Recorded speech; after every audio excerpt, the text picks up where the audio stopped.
Good afternoon. कैसे हैं भाई? एक बार सभी बच्चे बताएंगे। आवाज आ रही है? नमस्कार, राधे राधे, जय श्री कृष्णा। क्या सुन पा रहे हैं आप? मुझे बताइएगा जल्दी से।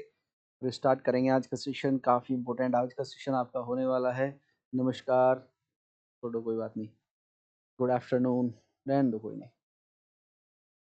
इतना तो 4 बजे तो भैया लगा, फिर भी परेशान होगा आप। हाँ हाँ, चलिएगा भाई। कैसे हैं बताएंगे? आवाज आ रही है या नहीं? जल्दी से। गुड आफ्टरनून, गुड इवनिंग, कुछ गुड मॉर्निंग वाले भी होंगे। चलिएगा। राधे राधे। आवाज आ रही है या नहीं? आज नए टॉपिक के साथ हम शुरुआत करेंगे आज के सेशन की। आज हम पढ़ेंगे यूनियन गवर्नमेंट, यानी कि संघ सरकार। काफी ऐसे टॉपिक्स हैं, ऐसे पॉइंट्स हैं जो आपने कभी नहीं पढ़े होंगे, ना आपने किसी बुक में इनको देखा होगा। कुछ ऐसे डाउट्स हैं जो मैं आज आपके यहाँ पर क्लियर करने वाला हूँ, और कुछ ऐसे फैक्ट आप आज सुनेंगे जो आपने पहले कभी नहीं सुने होंगे और आपके एग्जाम में पूछा जाता है ना? तो यहाँ से क्वेश्चंस आना बिल्कुल लाजमी है। 101% क्वेश्चंस आते हैं। वो सारी चीजें हम यहाँ से देखेंगे कि कहाँ से क्वेश्चन बन सकता है, कैसे क्वेश्चन बन सकता है। क्लियर है? चलिए स्टार्ट करते हैं। एक बार सभी बच्चों का फिर से स्वागत है। तो आज का हमारा टॉपिक होगा संघ सरकार। आप मुझे बताइएगा, मैंने आपको बोला था कि भाग के माध्यम से हम चीजों को डिस्कस करेंगे। तो मैं भाग 1 से लेकर चला था, मैंने डिस्कस किया। भाग 2 मैंने डिस्कस किया। भाग 3 मैंने डिस्कस किया। भाग 4 मैंने डिस्कस किया। आज भाग 5 की बारी है। जब मैं भाग 4 डिस्कस कर रहा था तो 36 से लेकर 51 तक मैंने आपको पढ़ाया था या नहीं पढ़ाया था? तो आप बोलोगे बिल्कुल पढ़ाया था। बिल्कुल। तो आज हम बात करेंगे आर्टिकल 52। एक भी आर्टिकल अभी तक आपका कोई मिस नहीं हुआ है। बात समझ में आई? कोई भी आर्टिकल ऐसा नहीं है जो छूटा हो। तो आज का जो टॉपिक है, जिसको हम यूनियन गवर्नमेंट कहते हैं भाई, क्या कहते हैं? यूनियन गवर्नमेंट कहते हैं। ध्यान रखिएगा। और ये आर्टिकल 52 से लेकर आर्टिकल 151 तक हमें डिस्कस करना है ना? आर्टिकल 52 से लेकर आर्टिकल 151 तक हम डिस्कस करेंगे। बात समझ में आई? तो यहाँ पर इन सभी चीजों को हमें समझते हुए चलना होगा।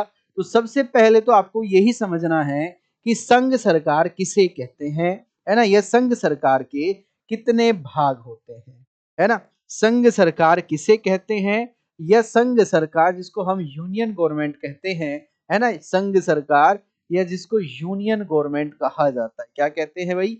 यूनियन गवर्नमेंट कहते हैं। इसके कितने अंग होते हैं, है ना? जिसको हम क्या कहते हैं भाई? यूनियन गवर्नमेंट कहते हैं। तो इसके कितने अंग हैं, क्या जानते हैं? बताइएगा। यूनियन गवर्नमेंट के कितने अंग हैं? एक बार मुझे आप बताएंगे, है ना? यूनियन गवर्नमेंट के कितने अंग हैं? एक बार बताइएगा। इंपॉर्टेंट टॉपिक है, इंपॉर्टेंट क्वेश्चंस है। बहुत बढ़िया, मैं भी ठीक हूँ भाई। चलिए फोकस करते हैं अपने क्वेश्चंस पर। ठीक है ना? तो संघ सरकार के कितने अंग हैं? क्वेश्चन पहला ही मेरा क्वेश्चन है, यूनियन गवर्नमेंट के कितने पार्ट है? सीधा डायरेक्टली क्वेश्चन बनता है। डायरेक्टली क्वेश्चन बनता है। जैसे मैं आपको ऑप्शंस यहाँ पर दे दूं कि ऑप्शन ए में आपको दे दिया जाए 3 है, ऑप्शन बी में आपको दे दिया जाए 4 है, ऑप्शन सी में दे दिया जाए 5 है, ऑप्शन डी में दे दिया जाए 6 है, तो सही आंसर क्या होगा? सही आंसर क्या होगा? क्वेश्चन आपके सामने लिखा है कि संघ सरकार के कितने अंग हैं। संघ सरकार के कितने अंग हैं? कोई तो आंसर करे, कोई तो अल्लाह का बंदा आंसर करे जल्दी से। कितने अंग हैं? बहुत बढ़िया। Yes sir.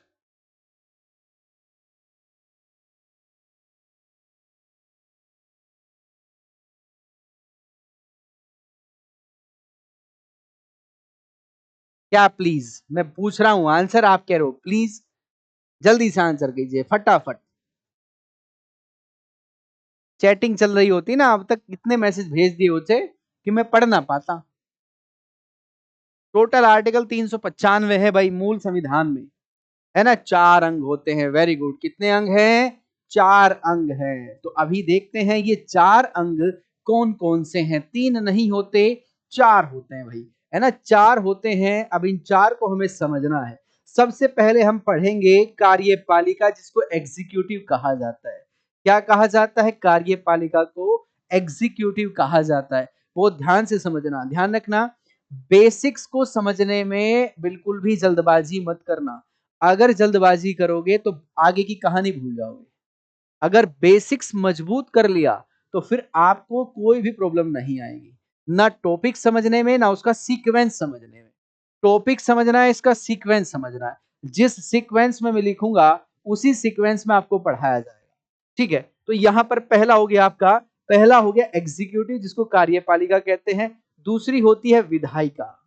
दूसरी क्या होती है? विधायिका, जिसको हम लेजिस्लेचर कहते हैं। क्या कहते हैं? लेजिस्लेचर कहते हैं। तीसरी होती है इसमें न्यायपालिका। भाई क्या होती है? न्यायपालिका, जिसको हम जुडिशियल कहते हैं। और चौथी इसमें होती है जिसको हम सीएजी यानी के कैग कहते हैं।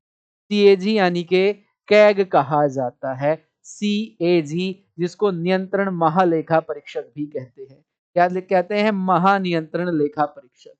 महानियंत्रण लेखा परीक्षक, लेखा परीक्षक भी इसको कहा जाता है। बात समझ में आई या नहीं? इन चारों को आपको याद रख लेना, इन चारों को याद कर लेना है कि यूनियन सरकार जो कि भाग 5 में है। तो यहां से देखिए कितने क्वेश्चंस बनेंगे, क्वेश्चंस की संख्या देखिए आप कितने बन सकते हैं। जैसे पूछ लिया जाए न्यायपालिका किसका भाग है, तुरंत बता देना भाग 5 का है ना। भाग 5 में लिखा है न्यायपालिका, है ना। न्यायपालिका किस में लिखा है? भाग 5 में लिखा है मेरे भाई। वहीं पर अगर पूछ लिया जाए आपसे कि सीएजी किस भाग में है, भाग 5 में है ना। पूछ लिया जाए विधायिका किस में है, भाग 5 में है। अभी बताऊंगा विधायिका क्या होता है, कार्यपालिका क्या होता है ना। ये सारी चीजें हम डिस्कस करेंगे। कार्यपालिका किस भाग में है? भाग 5 में है। अब एक बार थोड़ा सा सीक्वेंस आपको समझना है। जैसे कार्यपालिका है, कार्यपालिका में हम क्या पढ़ेंगे? कार्यपालिका में हम पढ़ेंगे राष्ट्रपति पढ़ेंगे, उपराष्ट्रपति पढ़ेंगे, प्रधानमंत्री पढ़ेंगे, है ना। यहाँ पर मंत्री परिषद पढ़ेंगे और इसका महान्यायवादी पढ़ने वाले हैं। वहीं पर जो विधायिका होती है, विधायिका में हम पढ़ने वाले हैं संसद वाला जो पोर्शन होता है, जिसमें आपका राज्यसभा है, विधान है, लोकसभा अध्यक्ष है, लोकसभा उपाध्यक्ष है ना, राज्यसभा के सभापति हो जाते हैं, है ना। इस तरह के जो टॉपिक्स हैं वो हम पढ़ेंगे इसमें।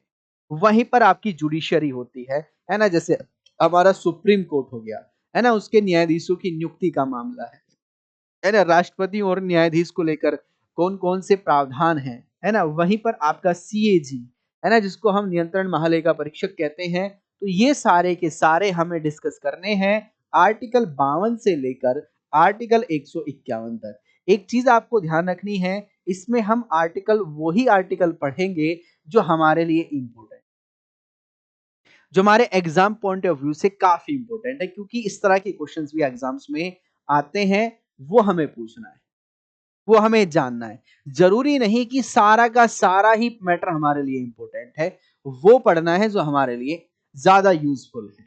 बात समझ में आई? तो इसको थोड़ा सा मैं आपको डिवाइडेशन करके बताता हूं। कार्यपालिका का जो आर्टिकल है, ये आर्टिकल 52 से लेकर आर्टिकल 58 तक इसका जिक्र किया गया है। बात समझ में आई? वहीं पर अगर मैं विधायिका की बात करता हूं तो आर्टिकल 79 से लेकर आर्टिकल 123 123 तक इसका प्रावधान है, क्योंकि यहाँ पर संसद के गठन का प्रावधान किया गया है। बात आपको याद होगी। अगर यहीं पर मैं बात करता हूं, आर्टिकल 124 आपने पढ़ा होगा, और आर्टिकल 147 तक प्रावधान किया गया है, जिसको हम कहते हैं जुडिशरी, जिसको हम क्या कहते हैं? जुडिशरी कहते हैं। वहीं पर आर्टिकल 148 से लेकर आर्टिकल 151 तक जो प्रावधान किया गया है, ये किसका प्रावधान है? ये प्रावधान किया गया है सीएजी यानी कि कैग का, विधायिका और कार्यपालिका। बात समझ में आई या नहीं आई, दोनों बताना। क्वेश्चंस कैसे बनेगा? क्वेश्चन ऐसे बनेगा कि संघ सरकार के कितने अंग होते हैं? 4 होते हैं। कितने भाग होते हैं? 4 होते हैं। कितने पार्ट होते हैं? 4 होते हैं। 4 कौन कौन से हैं? कार्यपालिका, विधायिका, न्यायपालिका या फिर सीएजी यानी कि कैग जिसको कहा जाता है, एग्जीक्यूटिव, लेजिस्लेचर, जुडिशियरी, सीएजी। चारों आपके सामने हैं। बात समझ में आई या नहीं? आर्टिकल 52 से 78, 79 से 123, 124 से 147, 148 से 151, 157 से 1 सॉरी 148 से 151। क्लियर है? कोई डाउट किसी को तो बताइएगा। यहां तक किसी को कोई डाउट है तो बताएंगे जल्दी से, फटाफट बताइए, फिर आगे बढ़ते हैं। कुछ तो हाँ ना कर दिया करो यार, कुछ पता ही नहीं चलता तुम्हें समझ आ रहा है या नहीं आ रहा है, क्या चल रहा है मामला, है ना?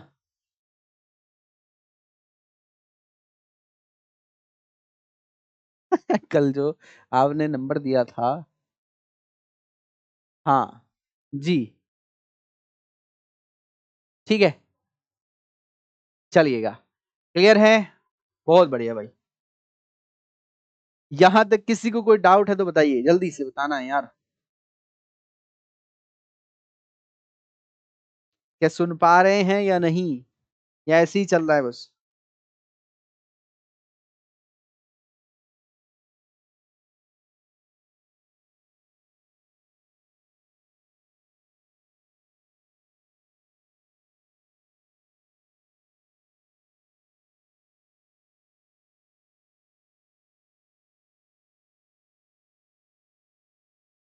क्या नहीं?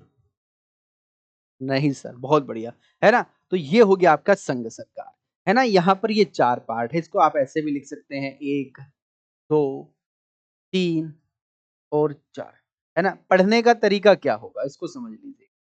सबसे पहले हम पढ़ेंगे कार्यपालिका, ध्यान से सुनने मेरी बात को। कार्यपालिका सबसे पहले डिस्कस करेंगे, आर्टिकल 52 से लेकर 58 तक, है ना? आपको पीडीएफ नहीं मिल रही है क्या भाई? सर पीडीएफ नहीं मिल रही है क्या एप्लीकेशन में?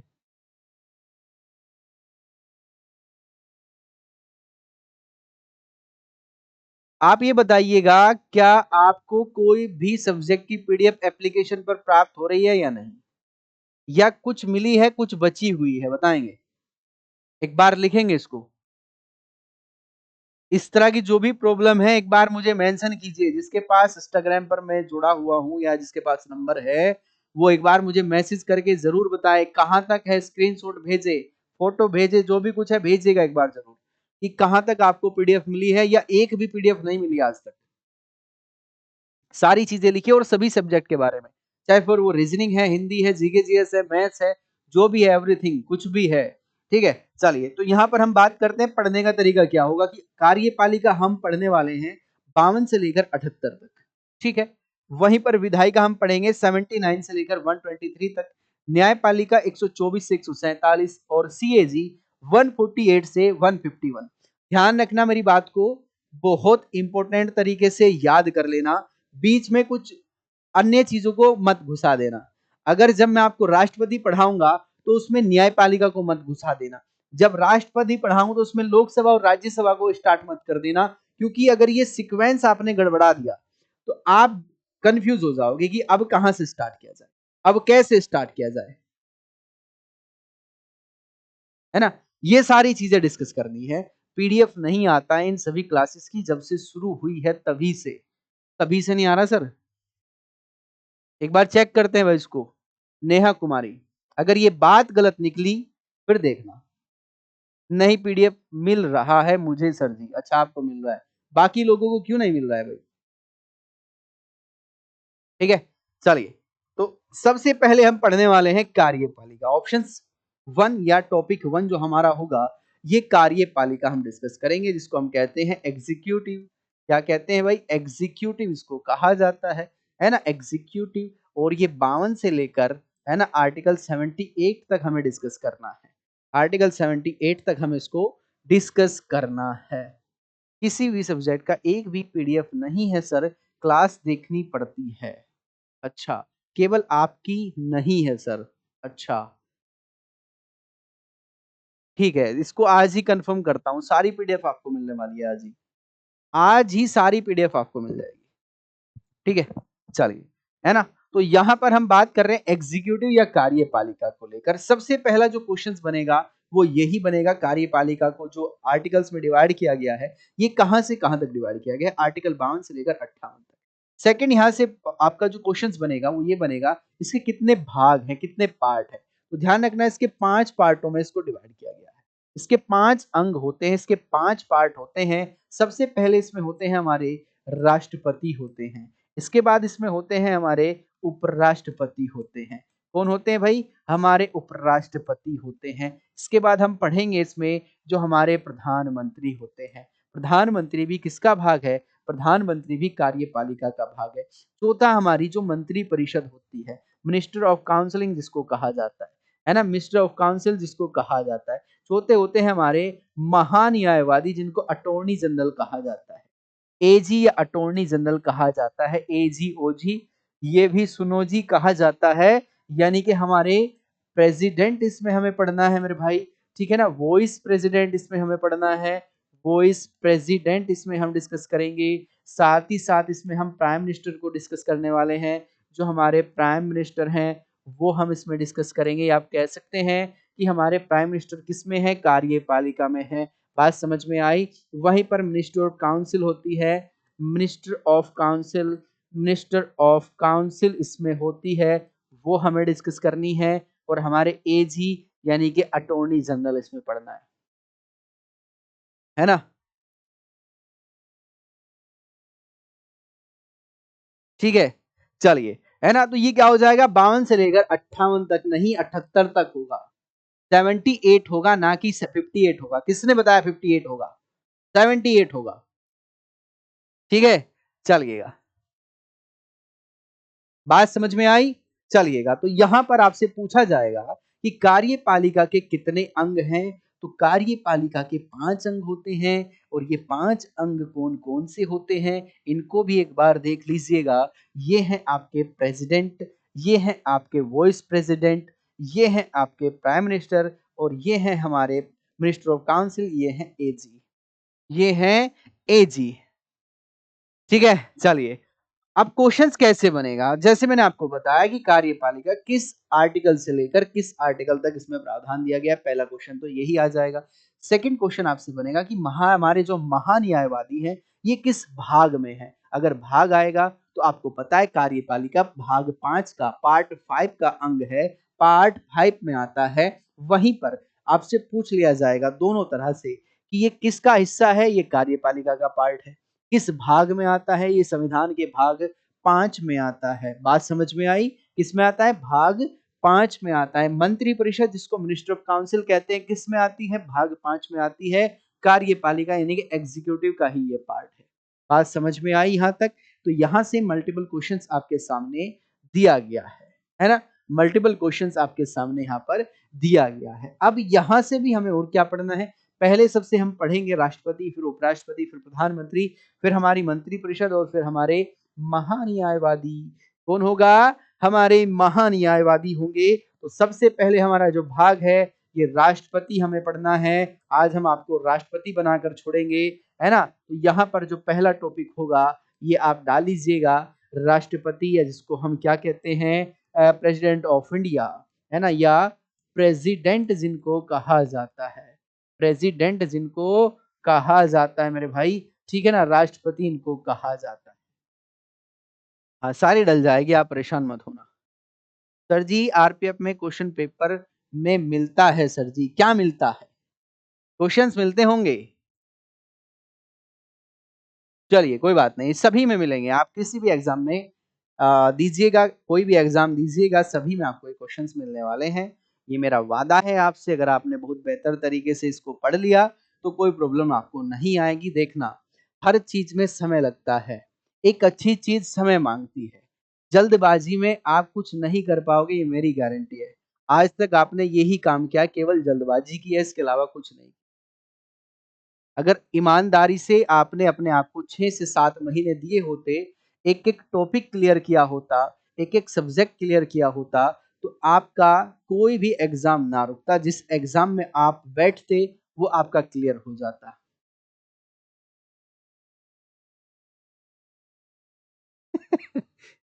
मानसी सिंह, गज़ब! गज़ब है भाई आप भी, मानसी सिंह। चलिएगा, कोई बात नहीं, वो एक ग्रुप बनाने के लिए मैंने बोला था उसको, तो आप उसमें हाय लिखकर छोड़ सकते हैं। ठीक है? ठीक है, तो मैं आपको यही कह रहा हूँ कि आप जल्दबाजी मत कीजिए। जैसे काफ़ी बच्चों का मैसेज आ रहा है, सर सीपीओ का एग्ज़ाम है, क्या करें, क्या करें? अभी जागे हो आप सीपीओ के लिए, आपको पता था मेरी एज 21 हो चुकी है, 22 हो चुकी है, या मुझे नेक्स्ट एग्जाम देना है। अभी हम आपको जगा रहे हैं, जीडी का एग्जाम है जनवरी में, 6 महीना है। आप कब जागोगे? जब फरवरी आ जाएगी या दिसंबर आ जाएगा, तब आप जागोगे कि अब हमें करा दीजिए सर, सिलेक्शन करा दीजिए सर। कहां से होगा? समय लगता है, प्रोसेस है, हलवा नहीं है। 2 मिनट में बेसन डाला, चीनी डाली, पानी डाला और तैयार। इसीलिए कह रहे हैं, आपके जो भाई बहन है छोटे बड़े, आप तैयारी कर रहे हो, जिस भी एग्जाम की कर रहे हो, उसको बोलो प्रॉपर 1 साल का समय दीजिएगा उसको, है ना, प्रॉपर तरीके से प्लानिंग के तहत कंप्लीट करे, तब जाकर समझ में आएगा क्या होता है तैयारी। फिर बताना, है ना, फिर बताना। ठीक है। नाम और रोल नंबर नहीं देना है, नाम और रोल नंबर नहीं देना है, ध्यान रखना। ठीक है, चलिएगा, क्लियर है, बहुत बढ़िया। तो यहां पर क्या हो जाएगा? राष्ट्रपति यानी कि प्रेसिडेंट हो जाएगा। तो यहां पर सबसे पहले हम बात करेंगे, आर्टिकल 52 से स्टार्ट हमें करना है, आर्टिकल 52 से स्टार्ट करना है ना, आर्टिकल 52 से स्टार्ट करना है। ठीक है ना। आर्टिकल 52 क्या कहता है? 51 हमने लास्ट किया था, आर्टिकल 52 हमें स्टार्ट करना है फिर यहां से, है ना। आर्टिकल 52 से स्टार्ट हमें करना है, जिसमें लिखा है कि भारत के एक राष्ट्रपति होंगे। क्या लिखा है? कि भारत के एक राष्ट्रपति होंगे, भारत के एक राष्ट्रपति होंगे, भारत के कौन होंगे? एक राष्ट्रपति होंगे। अरे बात समझ में आई या नहीं, कि भारत में केवल और केवल एक राष्ट्रपति का प्रावधान है। क्या लिखा है? भारत में केवल एक राष्ट्रपति का प्रावधान है, only one president, only one president, only one president, only one president. दो का प्रावधान नहीं है, यहां पर केवल एक राष्ट्रपति का प्रावधान है ना। चलिए, तो आर्टिकल 52 में केवल एक राष्ट्रपति का प्रावधान यहां पर दिया गया है। राष्ट्रपति का जो पद है, ये कहां से हमने ग्रहण किया है? तो राष्ट्रपति का जो पद है, ये जो पोस्ट है ना, ये कहां से लेके आए हैं? इसको हम लेके आए हैं यूएस से, यानी कि अमेरिका के संविधान से। कहां से भाई? अमेरिका के संविधान से। अब क्वेश्चंस कैसे बनेगा? क्वेश्चन डायरेक्ट पूछा जाएगा, आर्टिकल 52 में किस बात को लेकर चर्चा की गई है? तो आर्टिकल 52 कहता है कि भारत में एक राष्ट्रपति का प्रावधान है, दो का नहीं है, केवल एक राष्ट्रपति का प्रावधान है। या जब भी राष्ट्रपति बनेगा, वो एक होगा, एक ही पोस्ट खाली है राष्ट्रपति पद के लिए। बात समझ में आई? चलिएगा, सेकंड, आर्टिकल 53 क्या कहता है? आर्टिकल 53 क्या कहता है भाई? आर्टिकल 53 क्या कहता है? जो कार्यपालिका होती है, जिसके बारे में हम बात कर रहे हैं, जो कार्यपालिका है, जिसको एग्जीक्यूटिव हम कहते हैं, कार्यपालिका की शक्ति राष्ट्रपति में निहित होगी। बात समझ में आई मैं क्या कह रहा हूं? जो कार्यपालिका है, कौन सी कार्यपालिका? अभी दिखाता हूं। ये जो कार्यपालिका है, इसमें उपराष्ट्रपति, प्रधानमंत्री, मंत्रिपरिषद और महान्यायवादी, यानी कि कार्यपालिका और एग्जीक्यूटिव की जो पावर्स हैं, ये प्रेसिडेंट में होगी। ये इस बात को मेंशन किया गया है आर्टिकल 53 में। बस इतनी सी बात समझा रहे हैं। क्या कह रहा है? कि कार्यपालिका की शक्ति राष्ट्रपति में शामिल होगी या निहित होगी। आप लिखेंगे राष्ट्रपति की शक्ति, सॉरी, कार्यपालिका की शक्ति, है ना, कार्यपालिका की शक्ति लिखिएगा, कार्यपालिका की शक्ति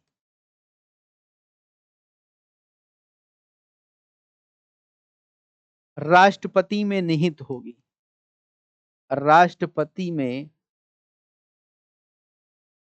निहित होगी।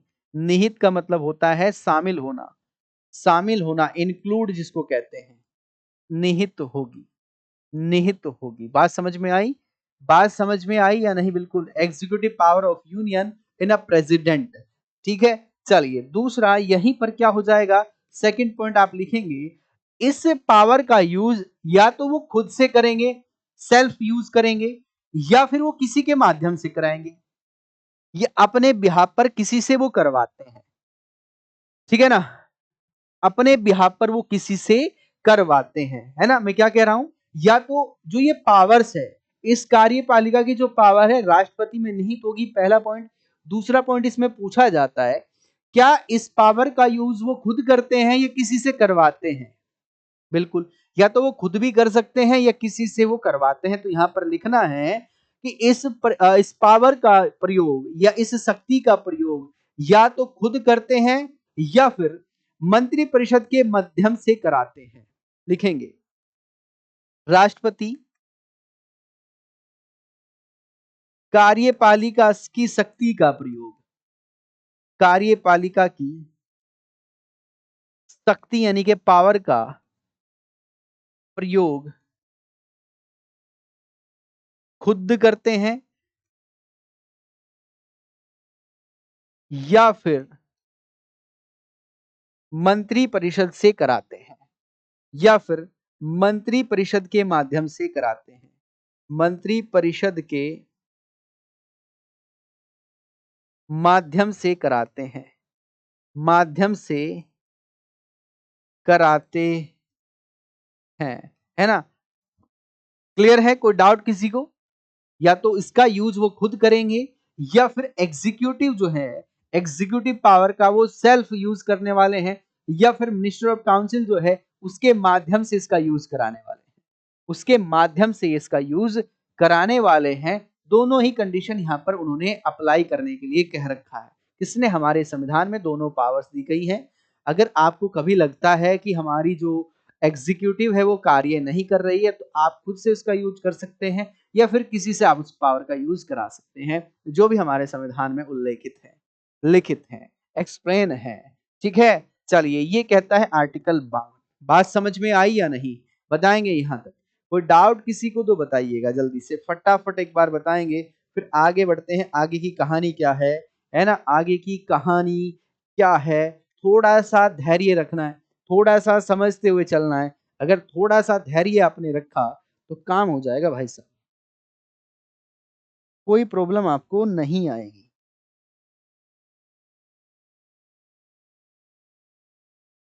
कोई भी प्रॉब्लम आपको नहीं आने वाली है। ठीक है? अरे सुन पा रहे हो?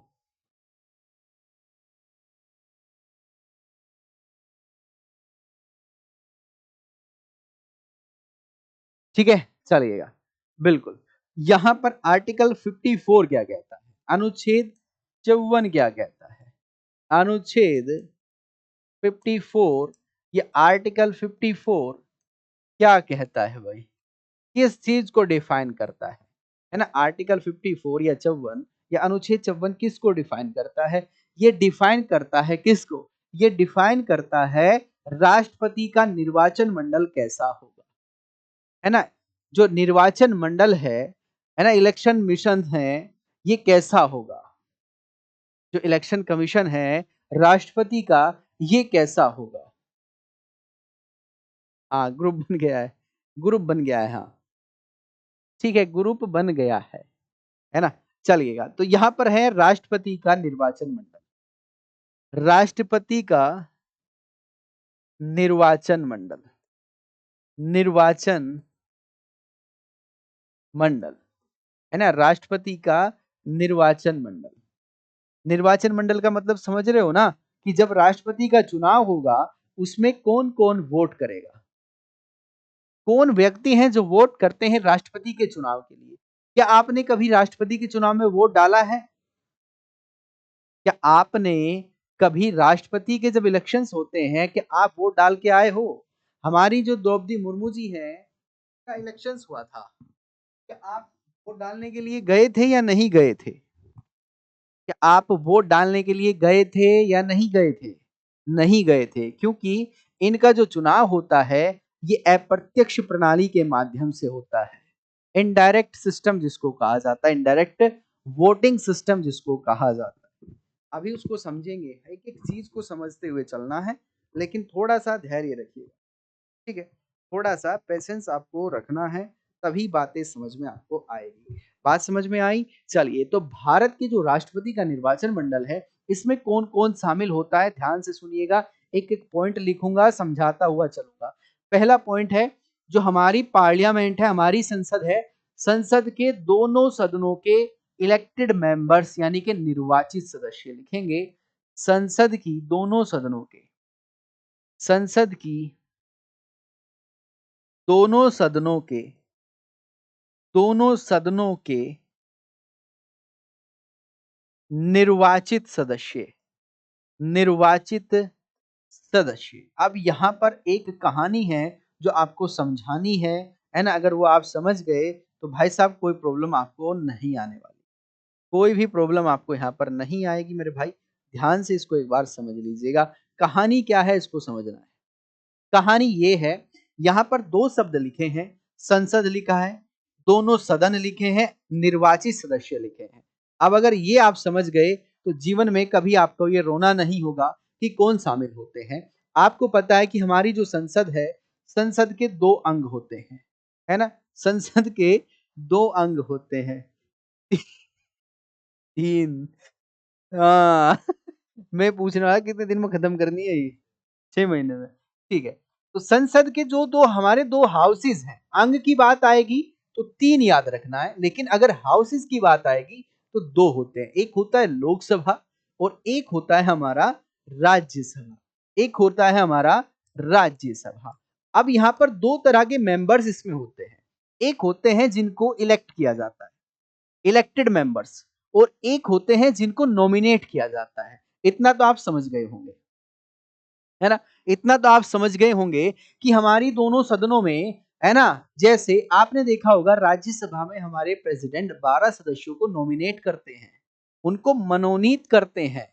इसी प्रकार से लोकसभा में 2 सदस्यों को मनोनीत यानी कि नॉमिनेट किया जाता था राष्ट्रपति के द्वारा, लेकिन उस प्रावधान को हटा दिया गया है। उसमें हमें नहीं जाना है, हमें जाना है इस पॉइंट पर। इसका मतलब होता है इलेक्ट करना, इलेक्टेड मेंबर, है ना? इलेक्टेड मेंबर इनको बोला जाता है, इलेक्टेड मेंबर इनको बोला जाता है, इलेक्टेड मेंबर इनको बोला जाता है भाई। इनको निर्वाचित सदस्य या इलेक्टेड मेंबर्स बोला जाता है। तो मैं यहां पर आपको यही समझा रहा था कि यहां पर जो नॉमिनेट होंगे उनको शामिल नहीं किया जाएगा।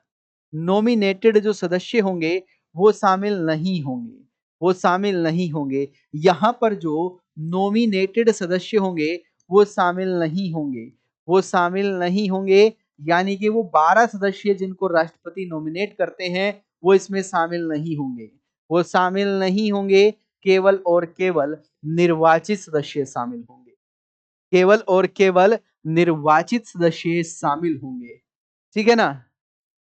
बहुत बढ़िया।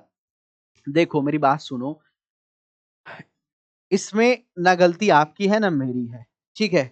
समय लगता है हर चीज में। अगर ऊपर ऊपर से पढ़ना है तो एक दिन का काम है बस, एक दिन में पढ़ा के निकल जाऊंगा, फिर मत कहना कि एग्जाम में नहीं आया, है ना? ऐसा पढ़ो, एक बार पढ़ो कि जीवन में दोबारा ना पढ़ना पड़े।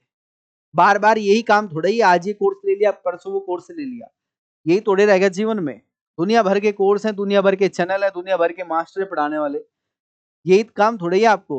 एक बार पढ़ लो, अच्छे से पढ़ लो, ईमानदारी के साथ में। ठीक है, चलिए क्लियर है? यहां तक डाउट तो नहीं होगा जहां तक मैं उम्मीद करता हूं। अभी इसमें और भी है, ये मत सोचना केवल यही है। सेकंड पॉइंट इसमें क्या कहता है? सेकंड पॉइंट कहता है कि राज्य की विधानसभा के निर्वाचित सदस्य इसमें शामिल होंगे। सेकंड पॉइंट क्या है? राज्य की विधानसभा के निर्वाचित सदस्य, राज्य की विधानसभा के निर्वाचित सदस्य, राज्य की विधानसभा के निर्वाचित सदस्य। आप घबराना मत, अब घबराइएगा मत आप। मैं इसलिए पूछ रहा था कि टीचर हैं यहाँ पर जो केवल संसद को 6 महीने में कंप्लीट कराते हैं, केवल और केवल संसद। अब आप देखिएगा कि वो आपको पार्लियामेंट में ले जाकर उनका सेशन भी दिखा के लेके आएंगे। चुनाव भी दिखाएंगे कि चुनाव कैसे होते हैं। ठीक है, अभी लोकसभा प्रोटेम स्पीकर की नियुक्ति की जानी है। अगर आपने उनके यहाँ एडमिशन लिया होता तो प्रोटेम स्पीकर भी आपको दिखा के लेके आते कि कैसे उसका वोटिंग होता है। क्लियर है? तो वो बात मेरे याद आ गई थी, इतना मत घबराइए, जल्द ही खत्म हो जाएगा। संसद मेन पार्ट है, सबसे बड़ा पार्ट है, जो भी लगेगा समय इसी के अंदर लगेगा। फिर तो छोटे छोटे टॉपिक्स हैं जो जल्दी खत्म हो जाएंगे, है ना? बहुत छोटे छोटे टॉपिक्स हैं फिर तो, है ना? तो यहाँ पर राज्यसभा के निर्वाचित सदस्य शामिल होंगे, है ना? निर्वाचित सदस्य, निर्वाचित को यहाँ पर समझ रहे हो ना मैं क्या कह रहा हूँ? निर्वाचित का मतलब है जो इलेक्टेड है ना, जिनका इलेक्शन हुआ है ना, इनको इलेक्टेड सदस्य बोला जाता है भाई। इनको इलेक्टेड सदस्य या इलेक्टेड मेंबर्स बोला जाता है। और मैं राज्य की विधानसभाओं की बात कर रहा हूं। प्रत्येक राज्य में विधानसभाएं हैं, प्रत्येक राज्य में विधानसभाएं हैं, ध्यान रखना। तो वहां के जो इलेक्टेड मेंबर्स हैं वो वोट करते हैं राष्ट्रपति के चुनाव में, है ना, वो वोट करते हैं राष्ट्रपति के चुनाव में। थर्ड पॉइंट इसमें क्या है इसको समझ लीजिएगा। थर्ड पॉइंट है कि दिल्ली व पुडुचेरी विधानसभाओं के निर्वाचित सदस्य। ध्यान से सुनेंगे, हम बात कर रहे हैं दिल्ली को लेकर, हम बात कर रहे हैं पुडुचेरी को लेकर, है ना, पुडुचेरी को लेकर, इन सभी के, है ना, इन दोनों के, हम दोनों की बात कर रहे हैं, दिल्ली व पुडुचेरी के विधानसभा के निर्वाचित सदस्य, विधानसभा के निर्वाचित सदस्य, विधानसभा के निर्वाचित सदस्य, निर्वाचित सदस्य। मेरे भाई ध्यान रखना, मैं फिर कह रहा हूं, इसमें कोई भी नॉमिनेटेड सदस्य भाग नहीं लेता है, कोई भी नॉमिनेटेड सदस्य भाग नहीं लेगा। ध्यान रखेंगे। 3 पॉइंट मैंने आपको बताए हैं, एक बार तीनों को डिस्कस कर देता हूं। मैंने बताया सबसे पहले कि हमारे जो संसद के दोनों सदन हैं, यहाँ पर दोनों सदनों से मतलब क्या है भाई, यहाँ पर दोनों सदनों से मतलब है कि हमारी जो लोकसभा है ना, उसके सदस्य, और हमारी जो राज्यसभा है ना, हमारी जो राज्यसभा है इसके सदस्य, ये दोनों के दोनों इसमें भाग लेंगे, है ना। लेकिन कैसे वाले, ये निर्वाचित वाले। बिल्कुल बेसिक से बता रहा हूं, मैं ये सोच के बता रहा हूं कि आपने कभी पढ़ाई नहीं, आप कभी जानते नहीं हो कि लोकसभा राज्यसभा क्या है। हमारी पार्लियामेंट है, उसके 2 हाउस हैं, हमारी संसद के 2 सदन हैं, एक लोकसभा एक राज्यसभा। जब राष्ट्रपति का चुनाव होता है तो ये दोनों उसमें भाग लेते हैं। लेकिन इसमें जो मनोनीत यानी कि नॉमिनेटेड सदस्य होंगे वो इसमें पार्टिसिपेट नहीं करेंगे, भाग नहीं लेंगे। लेकिन इसके बाद सेकंड पॉइंट क्या कहता है कि हमारी जो राज्यों की विधानसभाएं होती हैं, इनके निर्वाचित सदस्य यानी कि इलेक्टेड मेंबर्स जो है इसमें वोटिंग करते हैं। थर्ड है इसमें दिल्ली और पुडुचेरी, इन दोनों में विधानसभाएं हैं। ये मात्र एकमात्र ऐसी 2 विधानसभाएं हैं जहां पर, है ना, 2 ऐसे हमारे यूटी हैं, 2 हमारे ऐसे यूटी हैं जहां पर विधानसभाएं हैं, जहां पर क्या है, विधानसभाएं हैं। एकमात्र ऐसी यूटी हैं, तो इनको शामिल किया गया है राष्ट्रपति के चुनाव में। इनको राष्ट्रपति के चुनाव में शामिल किया गया है। तो क्वेश्चन यहाँ पर आपको कैसे बनेगा कि निम्नलिखित में से भारत के राष्ट्रपति के निर्वाचन मंडल में कौन शामिल होता है। तो आपको पता है कि संसद के दोनों सदनों के निर्वाचित सदस्य, विधानसभा जो हमारी विधानसभा होती है उसके निर्वाचित सदस्य, जबकि जो दिल्ली पौंडीचेरी है इसकी विधानसभा के निर्वाचित सदस्य। नॉमिनेटेड मीन्स सर, नॉमिनेटेड का मतलब क्या है भाई, प्रॉब्लम है बच्चों को, चलो मैं बताता हूं। नॉमिनेटेड का मतलब क्या होता है, नॉमिनेटेड का मतलब होता है मनोनीत करना। आपने पढ़ा होगा कि हमारे राष्ट्रपति, है ना, हमारे राष्ट्रपति जो हैं ये 12 सदस्यों को नॉमिनेट करते हैं। और ये 12 सदस्य किन क्षेत्रों से आते हैं, ये 12 सदस्य एक कला से आते हैं, ये साहित्य से आते हैं, है ना, ये विज्ञान से आते हैं, है ना, और ये समाज सेवी होते हैं। ये कौन होते हैं, ये समाज सेवी होते हैं, सोशलिस्ट होते हैं, है ना। इनमें से तीन तीन सदस्य यहाँ पर आते हैं। कितने, तीन तीन सदस्य यहाँ पर आते हैं भाई, ठीक है ना, तीन तीन सदस्य यहाँ पर आते हैं। तो ये टोटल 12 सदस्यों का क्या करते हैं, नॉमिनेशन करते हैं। इनके लिए वोट नहीं किया जाता, इनको राष्ट्रपति सी अगर मान के चलिएगा, मुझे लग रहा है कि मैं अच्छा अध्यापक हूं, कल राष्ट्रपति जी मेरे पास ऑफर भिजवा सकते हैं कि भाई हम आपको राज्यसभा का सदस्य बनाना चाहते हैं। ये राष्ट्रपति को विशेष पावर दी गई है, स्पेशल पावर है उनकी कि वो 12 व्यक्ति को जिसे वो चाहे उनको नॉमिनेट करेंगे। इनका इलेक्शन नहीं होगा, इनको इलेक्ट नहीं किया जाएगा। जैसे सचिन तेंदुलकर को इलेक्शन में खड़ा नहीं होना पड़ा था, वो राज्यसभा के सदस्य बन गए थे। जैसे आपने देखा होगा लता मंगेशकर को बनाया गया था, है ना, रेखा जी को बनाया गया था। तो ये क्या है, ये कला के क्षेत्र से आते हैं। बात समझ में आई, इनको नॉमिनेट किया गया था। तो इन्हें कहते हैं नॉमिनेट करना। एक होता है जिनका इलेक्शन होता है, जिनका इलेक्शन होता है इनको इलेक्टेड मेंबर्स कहते हैं। जिनका इलेक्शन होता है, चाहे वो फिर डायरेक्टली हुआ हो, चाहे वो फिर इनडायरेक्ट हुआ हो, चाहे वो फिर इनडायरेक्ट हुआ हो, उन्हें कहा जाता है कैसा? Elect member. हाँ, वोटिंग, वोट डलता है ना उनके लिए, हमारे राष्ट्रपति के लिए वोटिंग होता है, तो ये ही वोट डालेंगे, आप और हम वोट नहीं डालते। ये संसद के जो सदस्य हैं, जैसे मान लीजिए, एक बार फिर मैं आपको समझाता हूं, है ना, जैसे हमारी 545 लोकसभा सदस्य हैं, है ना, हमारे 545 लोकसभा सदस्य हैं, इसी प्रकार से हमारी राज्यसभा में 245 लोकसभा सदस्य हैं। मान लीजिएगा, ध्यान से सुनिएगा मेरी बात, जब राष्ट्रपति पद के लिए वोट होगा, है ना, राष्ट्रपति का चुनाव होगा, तब ये 545 व्यक्ति जो हैं, इनमें से दो कैसे होते हैं, मान लीजिए एग्जाम्पल के तौर पर कि ये दो आंग्ल भारतीय समुदाय के व्यक्ति हैं, है ना, ये आंग्ल समुदाय के व्यक्ति हैं, एंग्लो इंडियन जिनको कहा जाता है, इनको राष्ट्रपति नॉमिनेट करते थे, तो ये भाग नहीं लेंगे, ये इसमें भाग नहीं लेंगे, यानी कि ये वोट का यूज नहीं करेंगे, वोट का यूज नहीं करेंगे, इस बात को ध्यान रखें। बाकी बचे 543 जो व्यक्ति हैं या ये जो सदस्य हैं, ये अपना वोट डालेंगे जिसे चाहें, इनकी स्वेच्छा है इनको प्रधानमंत्री किसे बनाना है।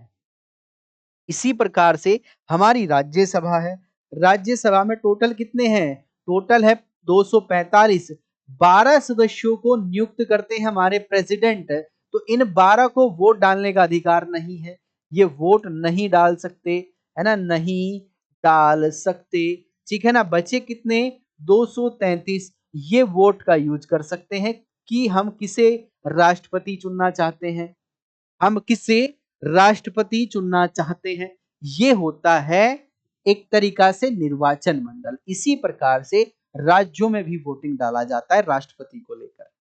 आप यूपी से हैं तो आपकी उत्तर प्रदेश विधानसभा में वोटिंग होगा कि आप किसे राष्ट्रपति बनाना चाहते हैं, बिहार विधानसभा में होगा, राजस्थान विधानसभा में होगा, दिल्ली व पुडुचेरी विधानसभा में भी होगा, बाकी किसी केंद्र शासित प्रदेश में नहीं होगा। बातें समझ में आई यहां तक? चलिए, ये था इसमें कॉन्सेप्ट, ये कॉन्सेप्ट था, बात समझ में आई या नहीं बताइएगा। चलिए, एक इसमें नोट डालकर आपको लिखना है, ध्यान से सुनिएगा, बड़े ध्यान से बता रहा हूं मैं। नोट डालकर लिखेंगे, नोट डालकर, या अलग हेडिंग से लिखना है और समझना है मैं क्या कह रहा हूं, बड़ा इंपॉर्टेंट है, अगर छोड़ दिया तो एग्जामिनर आपका अगर अच्छा है, जानकारी अच्छी रखता है, तो यही क्वेश्चन आपके सामने होगा। क्या है कि विधान परिषद, भारत के कितने राज्यों में विधान परिषद है, बताइएगा। विधान परिषद, है ना, विधान परिषद के निर्वाचित व मनोनीत, निर्वाचित व मनोनीत, मनोनीत, ध्यान से सुनिएगा मैं क्या कह रहा हूं, विधान परिषद के निर्वाचित व मनोनीत सदस्य राष्ट्रपति के चुनाव में भाग नहीं लेते, राष्ट्रपति के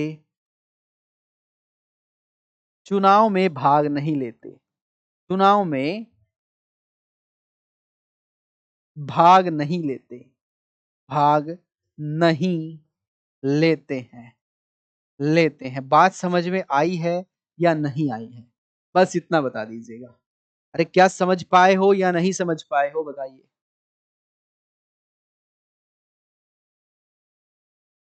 क्या समझ पाए हो या नहीं, बताइएगा।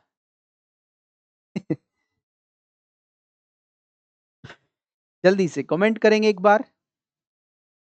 42 डिग्री टेम्परेचर है अब भी, 42 नहीं, ज्यादा होगा। हाँ,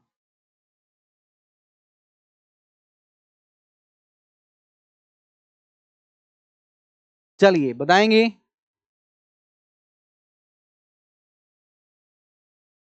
समझ पाए हो या नहीं समझ पाए हो, फिर तभी मैं आगे बढ़ूंगा, क्योंकि बेसिक चीजें अगर क्लियर नहीं हुआ तो प्रॉब्लम हो जाएगा।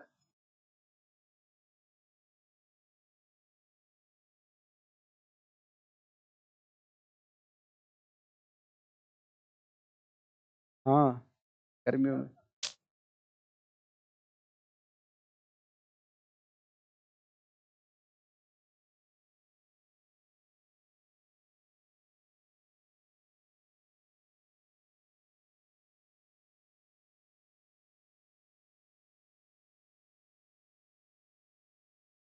समझ गए, बहुत बढ़िया, है ना। चलिए आगे चलते हैं भाई, आगे चलते हैं। आर्टिकल या अनुच्छेद 55 क्या कहता है? अनुच्छेद 55 क्या कहता है? अनुच्छेद 55 क्या कहता है भाई? आर्टिकल 55 क्या कहता है? निर्वाचन की पद्धति क्या होगी, यानी कि मेथड ऑफ इलेक्शन। राष्ट्रपति का जो इलेक्शन होगा इसका मेथड क्या है, पद्धति क्या है, ये सिस्टम है क्या, कैसे इलेक्ट होते हैं, यहां से क्वेश्चन बनते हैं, है ना। निर्वाचन की पद्धति जिसको कहा जाता है, इलेक्शन मेथड ऑफ प्रेसिडेंट, निर्वाचन की पद्धति, निर्वाचन की पद्धति, पद्धति या इलेक्शन मेथड ऑफ प्रेसिडेंट, यहां पर लिख सकते हैं आप election method of president, president, election method of president, election method of president. बात समझ में आई? बहुत बढ़िया, है ना। तो पद्धति क्या होती है, किस पद्धति के अनुसार इनका इलेक्शन होता है, क्या आप भी राष्ट्रपति बन सकते हो या नहीं बन सकते हो, इन सभी क्वेश्चंस के आंसर आपके सामने होंगे। उसके लिए आपको 2 दिन का इंतजार करना होगा, फिर आपका सिंगल भी डाउट राष्ट्रपति को लेकर नहीं रहेगा। आप जो भी क्वेश्चन आएगा उसको एकदम से सही करके आने वाले हो, ठीक है। चलिए, निर्वाचन पद्धति क्या होती है? अगर कोई राष्ट्रपति बनना चाहता है, ध्यान से सुनिएगा, अगर कोई राष्ट्रपति बनना चाहता है, कोई कैंडिडेट है, तो उसको 50 प्रस्तावक की आवश्यकता होती है। 50 उसके प्रस्ताव में होने चाहिए, उसके समर्थन में होने चाहिए। 50 व्यक्ति, 50 सदस्य उसके प्रस्तावक होने चाहिए, है ना। 50 प्रस्तावक होने चाहिए, लिख लो जो मैं लिखा रहा हूं। 50 प्रस्ताव, है ना, व 50 अनुमोदक होने चाहिए, 50 अनुमोदक होने चाहिए, 50 अनुमोदक। क्या लिखा है? 50 प्रस्तावक व 50 अनुमोदक की आवश्यकता होती है या होने चाहिए, होने चाहिए। 50 प्रस्तावक होंगे, 50 प्रस्तावक और 50 अनुमोदक होने चाहिए, ठीक है। सेकंड इसमें क्या लिखा है कि 15,000 रुपए आरबीआई में जमानत के तौर पर दर्ज कराने होंगे। मैं प्रोसेस बता रहा हूं, अगर आप राष्ट्रपति बनना चाह रहे हो तो सबसे पहले आपको 50 आपके प्रस्ताव में होने चाहिए कि भाई ये व्यक्ति राष्ट्रपति बनना चाहिए, ऐसे 50 लोगों के साइन होने चाहिए। उन 50 को समर्थन देने के लिए 50 अनुमोदक की आवश्यकता पड़ती है कि हाँ ये बिल्कुल सही है, हम इनके साथ में हैं, हम इनके साथ में हैं, ठीक है। वहीं पर 15,000 रुपए आरबीआई में जमा किए जाते हैं। 15,000 रुपए आरबीआई यानी कि reserve bank of India, RBI में जमानत के तौर पर, जमानत राशि के तौर पर, राशि के तौर पर जमा करने होते हैं, जमा करने होते हैं, जमा करने होते हैं। बात समझ में आई? क्वेश्चंस बनता है डायरेक्टली कि आरबीआई में कितने पैसे राष्ट्रपति उम्मीदवार को जमा करने होते हैं, जो प्रेसिडेंट कैंडिडेट होता है उसको कितने पैसा आरबीआई में डिपॉजिट के तौर पर जमा कराने होते हैं अपनी जमानत के लिए, है ना। तो ये कितना है? 15,000 रुपए जमानत के तौर पर कराने होते हैं। अगर वो कुल टोटल जो वोट पड़ा, ध्यान से सुनिएगा मैं क्या कह रहा हूं, टोटल मान लीजिए एग्जाम्पल के तौर पर आप मान लीजिएगा टोटल 100 वोट पड़ा, अगर 100 का 1/6 1/6 पार्ट भी वो प्राप्त नहीं कर पाता तो उसकी जमानत जब राशि जब्त हो जाएगी, यानी कि ये पैसा वापस नहीं दिया जाएगा, है ना। जितनी लीगल वोट पड़ेगी, लीगल वोट का अगर वो 1/6 पार्ट भी प्राप्त नहीं कर पाता, इतना भी वोट उसके पक्ष में नहीं जाता, तो ये 15,000 रुपए जो डिपॉजिट है ये समाप्त हो जाएगा। ये क्या हो जाएगा? ये समाप्त हो जाएगा। तो आप इसमें लिख सकते हैं कि वैध मतों का, वैध मतों का 1/6 वोट प्राप्त करना अनिवार्य है। प्राप्त करना अनिवार्य है, अन्यथा जमानत राशि जब्त हो जाएगी। जमानत राशि जब्त हो जाएगी। जब्त हो जाएगी। जब्त हो जाएगी। क्लियर? जब्त हो जाएगी यानी कि आपकी जमानत राशि जो है वो जब्त हो जाएगी। क्लियर? यहां तक कोई डाउट किसी को? जल्दी से बताएंगे भाई, यहां तक किसी को कोई डाउट है तो बताइएगा। चलिए, तो ये था आज का सेशन। आपको कैसा लगा? आज हमने डिस्कस किया है आपका भाग 5 भाई, है ना। भाग 5 हम डिस्कस किए हैं जिसमें मैंने आपको ये सारी चीजें कराई हैं। अगर इसमें कोई भी आपको डाउट है आप कमेंट बॉक्स में लिखिएगा। कोई भी चीज समझ में नहीं आई उसको लिखिएगा, क्योंकि ये बहुत ज्यादा इंपॉर्टेंट है। यहां से क्वेश्चन 101% पूछा जाएगा।